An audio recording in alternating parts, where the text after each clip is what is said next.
Assalamualaikum warahmatullahi wabarakatuh. Perkenalkan, nama saya Ridwan Ardianto dari Universitas Negeri Tidar Magelang, Fakultas Ilmu Pendidikan dan Keguruan S1, program studi S1 Pendidikan Matematika semester 6. Pertama-tama di sini saya akan memaparkan tentang apa itu Merdeka Belajar Kampus Merdeka. Untuk yang pertama kita bahas tentang Merdeka Belajar. Apa itu Merdeka Belajar? Merdeka Belajar adalah memberi kebebasan dan otonomi kepada lembaga pendidikan dan juga merdeka dari birokratisasi. Dosen dibebaskan dari birokrasi yang berbelit, serta mahasiswa diberikan kebebasan untuk memilih bidang yang mereka sukai. Menurut Nadiem Makarim, Menteri Pendidikan dan Kebudayaan, Kampus Merdeka merupakan kebijakan Menteri dan Kebudayaan. Kampus Merdeka merupakan kebijakan Menteri Pendidikan dan Kebudayaan yang bertujuan mendorong mahasiswa untuk menguasai berbagai keilmuan yang berguna untuk memasuki dunia kerja. Kampus Merdeka memberikan kesempatan bagi mahasiswa untuk memilih mata kuliah yang akan diambil. Adanya konsep belajar merdeka tentunya bertujuan untuk memberikan keleluasaan kepada mahasiswa untuk belajar di luar kampus. Konsep tersebut terus dikembangkan oleh Kemendikbud sebagai upaya mendapatkan calon pemimpin masa depan yang berkualitas. Yang selanjutnya yaitu Kampus Merdeka. Apa itu Kampus Merdeka? Kampus Merdeka pada dasarnya menjadi sebuah konsep baru yang membiarkan mahasiswa mendapatkan kemerdekaan belajar di perguruan tinggi. Konsep ini pada dasarnya menjadi sebuah lanjutan dari sebuah konsep yang sebelumnya, yaitu Merdeka Belajar. Kampus Merdeka merupakan implementasi dari visi misi Bapak Jokowi Widodo guna menciptakan sumber daya manusia yang lebih unggul. Perencanaan pada konsep Kampus Merdeka ini pada dasarnya hanya perlu untuk mengubah peraturan menteri saja. Konsep kampus yang merdeka rencananya akan dilangsungkan untuk mendapatkan kualitas pembelajaran yang lebih berkualitas. Dalam penempatannya, konsep ini nantinya mahasiswa akan diberikan keleluasaan secara selama 2 semester pada program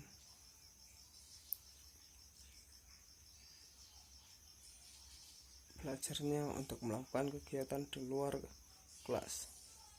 Konsep ini pada dasarnya menjadikan mahasiswa untuk lebih bersosialisasi dengan lingkungan di luar kelas dan masyarakat. Jadi mahasiswa secara tidak langsung akan diajak untuk belajar cara hidup di lingkungan masyarakat. Pada dasarnya kebijakan tersebut bertujuan untuk dapat mengenalkan adanya dunia kerja pada mahasiswa sejak dini, sehingga mahasiswa akan lebih siap menghadapi dunia kerja setelah lulus dari perguruan tinggi. Menteri Nadiem Makarim pada dasarnya telah menciptakan sebuah terobosan yang akan mendorong mahasiswa untuk bisa belajar selama 2 semester di luar kampus untuk menentukan mata kuliah yang akan diambil. Adapun 4 kebijakan Kampus Merdeka ala Nadiem Makarim. Yang pertama yaitu mengubah perguruan tinggi negeri satuan kerja menjadi sebuah perguruan tinggi badan hukum. Dalam kebijakan ini Kementerian Pendidikan dan Kebudayaan atau sering kita sebut Kemendikbud dalam kaitannya dengan penerapan kampus yang merdeka adalah mengubah perguruan tinggi negeri satuan kerja untuk kemudian menjadi perguruan tinggi negeri badan hukum. Perguruan tinggi negeri satuan kerja adalah sebuah perguruan tinggi negeri dengan status sebagai satuan kerja di mana dalamnya terdapat layanan umum yang tersedia. Perubahan tersebut dilakukan dengan mudah dengan mengubah perguruan tinggi negeri satuan kerja menjadi perguruan tinggi negeri dengan kekuatan badan hukum. Perubahan yang dilakukan pada penerapan kampus merdeka tersebut dikarenakan tuntutan yang ada saat ini. Perguruan tinggi nantinya dipastikan akan dimiliki oleh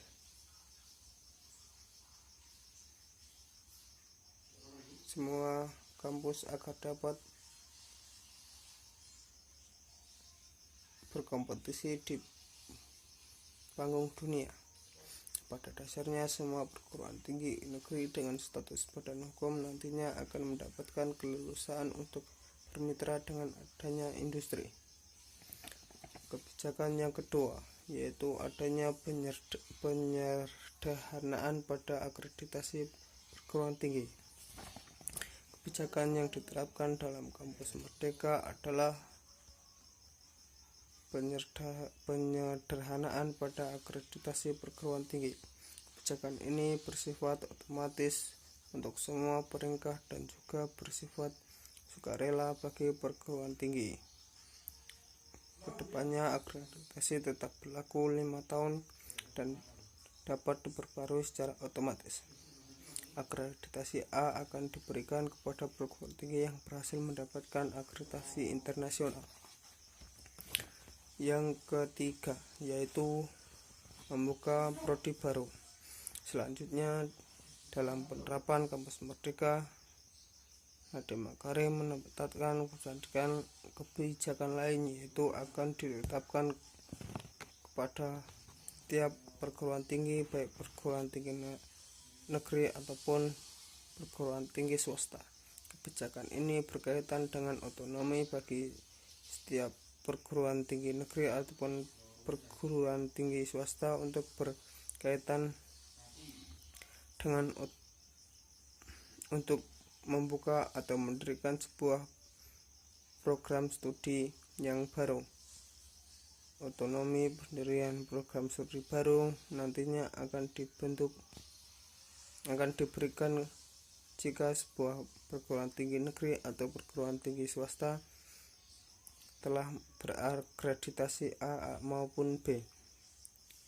Nadiem Makarim melanjutkan bahwa hak otonom tersebut diberikan jika telah melakukan kerjasama dengan organisasi atau universitas yang masuk GS Top 100 World Universities. Dalam penerapannya kebijakan ini ada pengawasan pada ada pengecualian pada program bidang pendidikan dan juga bidang kesehatan. Kerjasama yang dilakukan tersebut mencakup penyusunan kurikulum, praktik kerja lapang atau bisa dikatakan magang, dan juga penempatan kerja bagi mahasiswa dalam pembukaan atau pendirian program studi baru. Nantinya Kemendikbud akan melakukan kerjasama dengan perguruan tinggi serta mitra program studi dalam melakukan pengawasan. Tracker studi pada dasarnya menjadi kewajiban yang dilakukan setiap tahunnya dan perguruan tinggi wajib memastikan penetapan hal tersebut. Kebijakan yang terakhir adalah atau yang keempat adanya kegiatan 2 semester di luar kampus. Nadiem Makarim mengatakan bahwa pada dasarnya apapun yang dipelajari seringkali hanyalah menjadi sebuah starting point saja yang dimiliki. Adanya kebijakan untuk melakukan kegiatan selama 2 semester di luar kampus pada dasarnya menjadi sebuah bentuk kemerdekaan yang didapatkan oleh mahasiswa. Kegiatan di luar kampus bisa dilakukan dengan berbagai macam hal, mulai dari magang atau praktek di organisasi, mengajar di tempat terpencil, atau membantu riset dosen, ataupun membantu penelitian mahasiswa S2 atau S3. Adanya kebijakan kampus merdeka yang memberikan keleluasaan pada mahasiswa untuk melakukan kegiatan di luar kelas akan mendorong mereka untuk mandiri. Kampus yang memberikan keleluasaan kepada mahasiswa untuk kegiatan di luar kelas akan membantu mereka lebih tahu penerapan ilmunya dalam suatu bidang kerja. Ini akan membantu mahasiswa menghadapi dunia kerja. 4. Kegiatan tersebut pada dasarnya akan mendorong keberhasilan pada penerapan kampus merdeka yang diterapkan nantinya. Semua pihak tentu perlu mendukung adanya penerapan kampus merdeka dan membantu mahasiswa lebih siap menjadi sumber daya manusia yang unggul. Menurut saya itu saja yang bisa saya sampaikan tentang kampus merdeka. Untuk selanjutnya, alasan saya bergabung dengan relawan mengajar adalah karena pada pandemi COVID-19 ini anak-anak atau siswa-siswa sekolah dasar sampai SMA yang biasanya belajar offline atau tatap muka dengan para guru sekarang menjadi online. Jadi siswa-siswa tidak bisa menanyakan materi-materi yang belum ia kuasai, dan juga tidak ada bimbingan atau arahan dari guru mereka. Jadi saya berinisiatif untuk membantu mereka agar belajar mereka tetap efektif dan tetap berkualitas. Sedangkan untuk sasaran mengajar saya adalah SD dan SMP, dari kelas 1 sampai kelas 6 untuk SD, dan dari kelas 7 sampai kelas 9 untuk SMP. Karena memang saya sedikit menguasai pelajaran tersebut karena hubungan saya juga mahasiswa pendidikan, jadi saya tetap bisa belajar, berlatih untuk mengajar besok ketika saya sudah lulus dari perguruan tinggi ini. Untuk metode belajarnya saya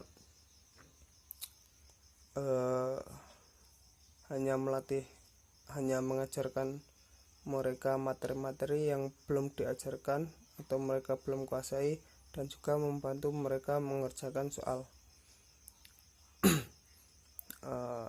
Materi yang saya berikan untuk pelajaran matematika biasanya bangun ruang ataupun bangun datar, luasnya ataupun volumenya. Untuk yang lain menyesuaikan dengan apa yang ada pada buku modul, karena memang saya yang menguasai hanya matematika, untuk yang lain sedikit saja. Untuk kondisi sebelum ada mengajar di rumah ini, siswa-siswa kadang meminta bantuan kepada orang tua mereka, sedangkan orang tua mereka kadang sudah sibuk bekerja dan tidak bisa membantu mereka, jadi belajarnya kurang efektif. Sudah adanya mengajar dari rumah ini, mereka lebih efektif karena ada yang mengawasi, ada yang membantu, dan jika ada materi-materi yang belum mereka mengerti bisa ditanyakan kepada saya. Jika saya mengerti, maka akan akan saya bantu. Begitu. Mungkin itu saja yang bisa saya sampaikan. Untuk foto-foto kegiatan akan saya perlihatkan nanti. Terima kasih atas perhatiannya. Wallahul muwaffiq ila aqwamit thoriq. Wassalamualaikum warahmatullahi wabarakatuh.